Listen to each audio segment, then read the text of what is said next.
Fueled by a love for frogs, I set out to make a mini documentary showcasing Tasmania's wonderful frog life. What began as a simple project, however, quickly evolved into an unhinged mission that saw me crisscrossing across the entire state. From off-the-path muddy holes to Bunnings car parks, my quest for frogs encountered unexpected hurdles, ranging from the impacts of climate change to the looming threat of a deadly fungus. But before we begin our journey, we must discuss some frog facts. Tasmania is home to 11 species of frogs coming from 2 frog families. The Hylidae, which generally have forward-facing eyes and sticky pads on their fingers and toes, and the Myobatrachidae, or the Australian ground frogs. 3 of these species, the Tasmanian tree frog, froglet, and the Tasmanian froglet, which by the way has a call that sounds remarkably like a sheep,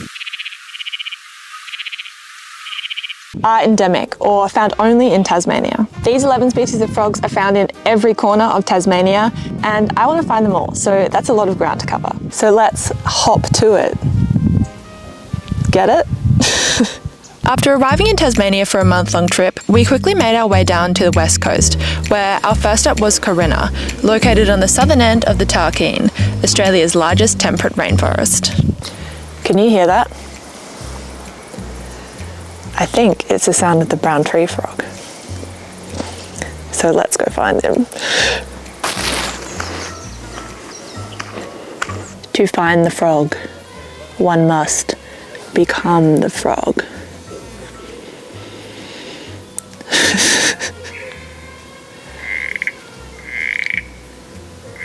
I'm not joking, just as I did that, it started to call. And I think it's just there. Let's go have a look.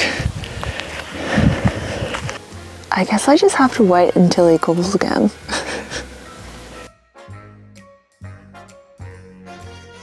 I'm looking in the water, but he's a tree frog. Does that mean he's in a branch and not in the water?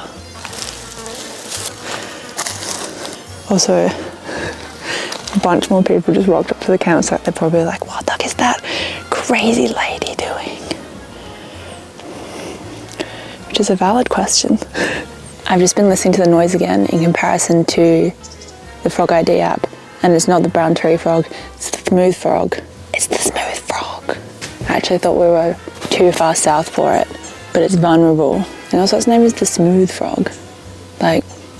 So I don't know if I should go look in my book and see if it's going to be sitting on top of these leaves or if it's going to be underneath.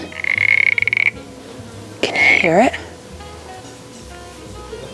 I don't know if it's going to be underneath all this leaf litter and branches and stuff, or if it's just going to be sitting there looking at me like, hello, why are you in my swamp?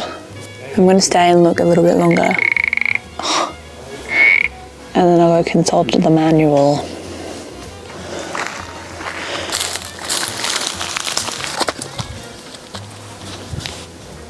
I need a torch. This is silly without a torch.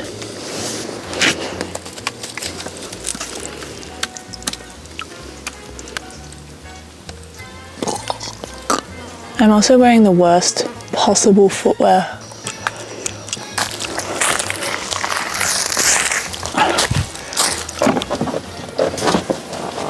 So I've listened to the recording and I'm now 95% sure that frog that I heard is a smooth frog. I've spent a total of 2 hours fossicking around in the leaf litter and that little stream trying to find it, and I couldn't find it.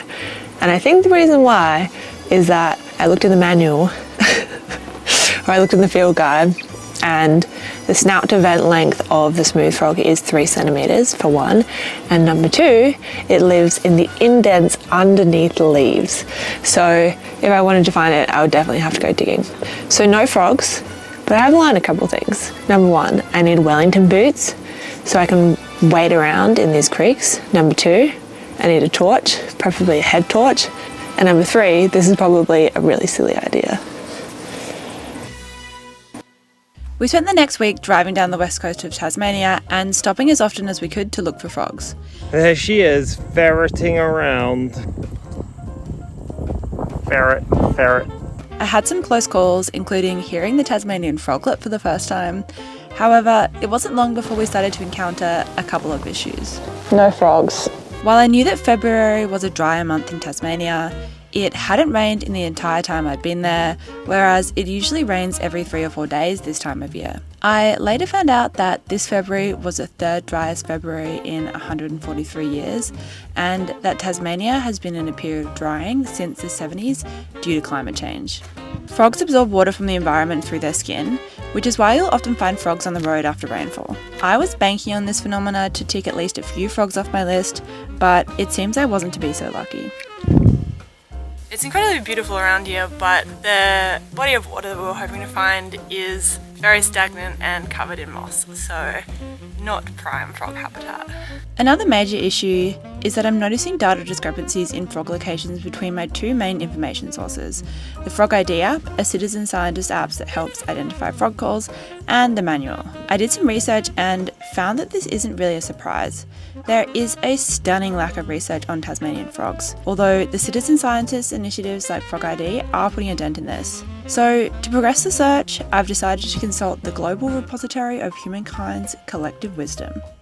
I've joined a Facebook group, specifically the Tasmanian Frogs Facebook group, and this is what I posted.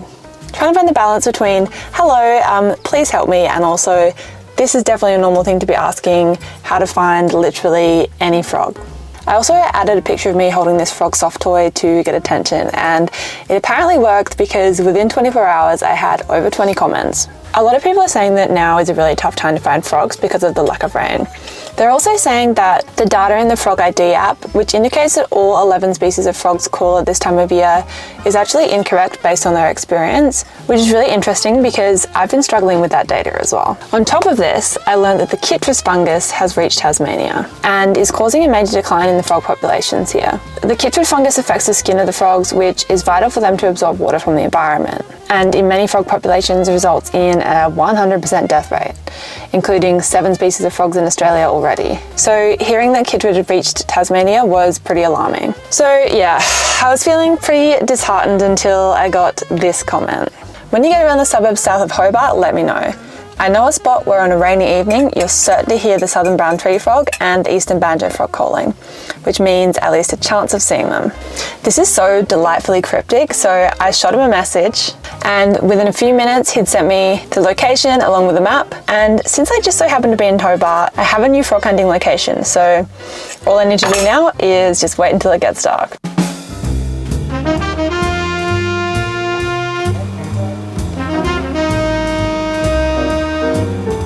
It's currently 9 PM and I'm in the Bunnings car park in Kingston in Hobart. And I've come here because a man from the Tasmania Frogs Facebook group told me, and in fact drew me an annotated map from an aerial Google Maps image and said that this is a really good place to spot frogs. I think the critical flaw in that plan is it hasn't rained in a large number of days, so it's not very wet. But anyway, this is our last day in Hobart, so I thought I might as well come and check it out. It does kind of feel like this project has got a little bit out of hand, but here we are.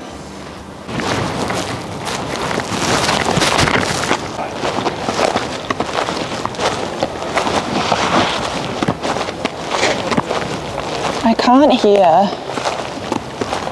any frogs. I'm not actually even sure where the water is. I think this is a problem, right? Like, it's been so dry that the frogs are hiding and probably waiting for some wet. Whoa! I just got attacked by a rose bush or a blackberry bush. Jesus. There's a van over there. Oh. Maybe I should just pack it in.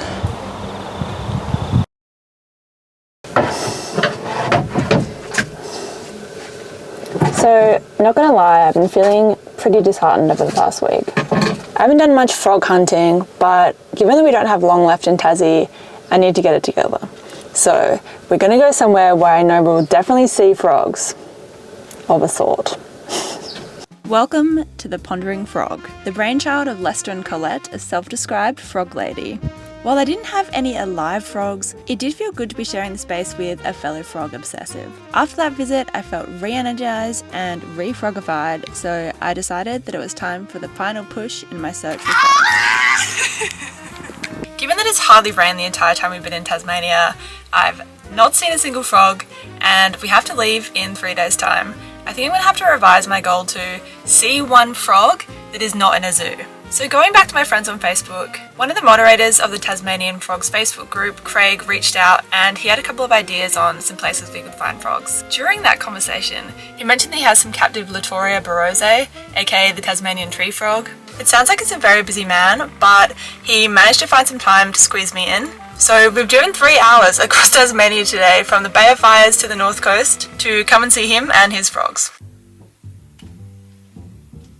Walking into Craig's place, I'm surprised to find a lush rainforest filled with ferns that he sells as part of his business, and I'm not surprised that a few lucky frogs have chosen to call this their home. After meeting Craig...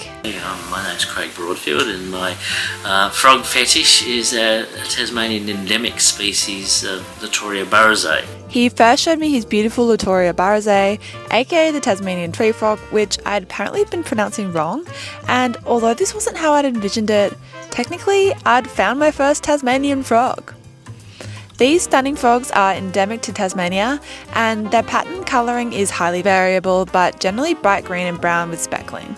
These guys are definitely affected by chytrid, although it's not well understood how much chytrid has affected them, as the last survey of these frogs was done over 9 years ago, while chytrid has only been in Tasmania for 30 years.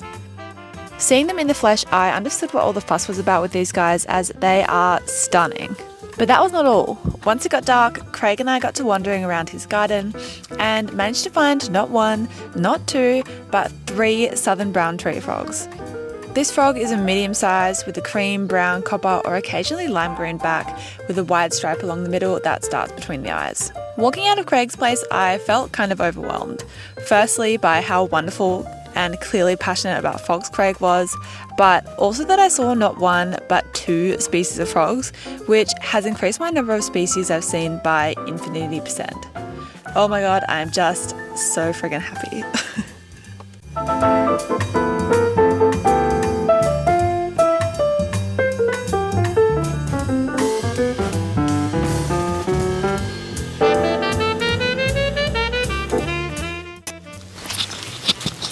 So what have we achieved in the past month? Some might say, nothing of any use whatsoever.